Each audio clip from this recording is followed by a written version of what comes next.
Recently, I was browsing Netflix and came across a big picture of James Caan on the front of a movie from 2016. The description read, "Two tech-savvy teens plot to fool a cranky old neighbor into believing his house is haunted, but their cruel pranks soon take some unexpected turns." And that is a good description of this movie. Two teenagers make a documentary where they essentially try to make their neighbor think he has a ghost in his house. They rig the place so that they can control the door and make it slam open and shut. They have the ability to flicker the lights and turn his radio on and off. They even took control of his thermostat. And they set up cameras so they could see and record his reaction to all of this from their own room. This is not a perfect movie. According to Rotten Tomatoes, it's far from perfect. So let's dive a little deeper into The Good Neighbor. I have two negatives to talk about. One is a huge negative, and one is medium-sized. Hey, remember back when you were in high school and you had a lonely old man living next door, so you decided to break into his house when he was at the supermarket and set up cameras in every room to spy on him and rig his house to essentially torture him until he believes there's a ghost? You set his thermostat to 32 degrees while he was sleeping to try to freeze him into thinking he's haunted. Remember when you did that as a kid? No, that was just me who did that? Well, actually, no sane person in the history of time has ever done this. This movie makes no sense. These are the actions of a sociopath. Here's the definition of a sociopath, which describes the actions of these two teenagers. Making them out to be insane is the only way this premise works, and that's not what the movie does. The kids are made out to be the protagonist. You're meant to want them to succeed with the experiment. In the scenes where they almost get caught, you're hoping they don't get caught. Making these kids insane bad guys is the only way the situation would make any sense. But at the very least, if you insist on making the kids good guys, you have to make the neighbor the bad guy. Make him some kind of a murderer or something terrible. So at least I feel like he sort of deserves all this torture. But no, the movie doesn't do that either. The old man is generally pretty likable. He's cranky as the description says, but at no point did I feel he deserved anything that was happening to him. This movie tries to set up a ridiculous scenario and doesn't sacrifice the likability of any characters to make it believable. There's really no bad guy, it's just supposed to be two misguided kids that have a very thin motivation to be doing this. But I wasn't buying any of it. The movie at its core is completely flawed, and I can completely understand the 17% rating. That was the major issue. Now, here's the medium issue.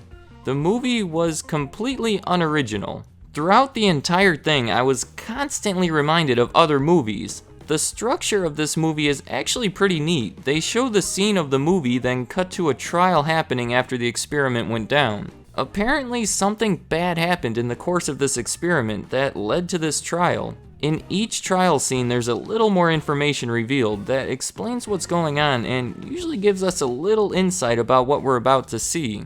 It was a good way to tell the story and keep the audience engaged and guessing. But every time it cut to the trial, I couldn't help but thinking about The Social Network, because it was structured the exact same way. Overall, the movie borrowed aspects from other famous movies. September 18th, 2014, terms and conditions of the experiment. What do you think's down there? What about his wife? And there were individual scenes that really resembled other movies. Maybe I should teach him a lesson.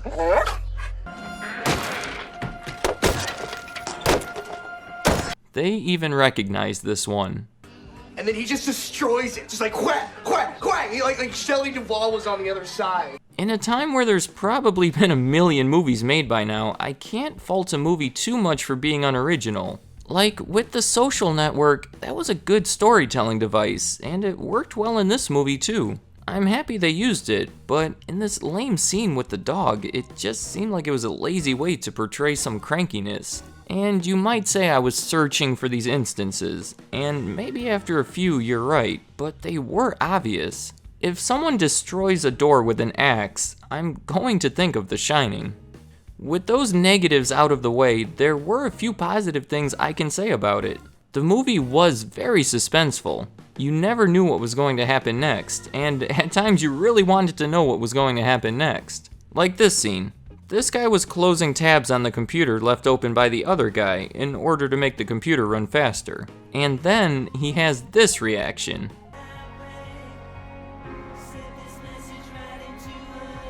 Well, what the heck did he just see on the computer? You're not even invested in the movie, and I'm sure you're curious. And the old guy spends a lot of time in his basement, then locks the door when he's done. The entire time I was dying to know what was in that basement. There's a part where the old guy's cat knocks over a camera onto the middle of the floor, and they have to sneak in and retrieve it before it's discovered. Now, that doesn't sound like a part you want to miss. And I keep talking about it, but using this trial to tell the story was fantastic. You know something bad happened through the course of the experiment, but you have no idea what. My guess was that someone probably died during it. Each time they went back to the trial, they show more characters, which eliminated them as possible deaths. And when the scenes came on, I was glued to the screen, because I knew some big time plot points were going to be revealed, and the story was just going to get juicier. The tone of this movie was spot on. It felt like something big could happen at any moment, like the movie could take a huge turn with no notice. Even when nothing was happening, it felt like something was about to happen, which cut out any dull moments. Like this scene, where he's just taking out the garbage. They sure made a lot out of nothing there, but it kept the tensions high. The Good Neighbor has its flaws, but it is interesting. If you're looking for a movie to tell a great story, or if you're looking for some groundbreaking cinema, stay away from it. But if you're looking through Netflix like I was and want to turn on something that will provide some entertainment for the next hour and a half, put it on, because you could do a lot worse. And when you do put it on, give it a good half an hour. It really seems like a Blair Witch knockoff in the beginning, but it's really not. It does veer away from that found footage format. Also, when you're watching it, just try to overlook that major issue. I'm sure it'll be apparent to you very quickly, but if you get hung up on it, you won't enjoy the rest of it. Instead, try to respect it for what it did well. I know it's easier said than done, but it's really the only way to approach this. As for the 17%, I can't argue with it. When the movie fundamentally makes no sense, it's hard to fight for anything more. But if you were for some reason to take that part out of consideration, I could see this as high as 80%.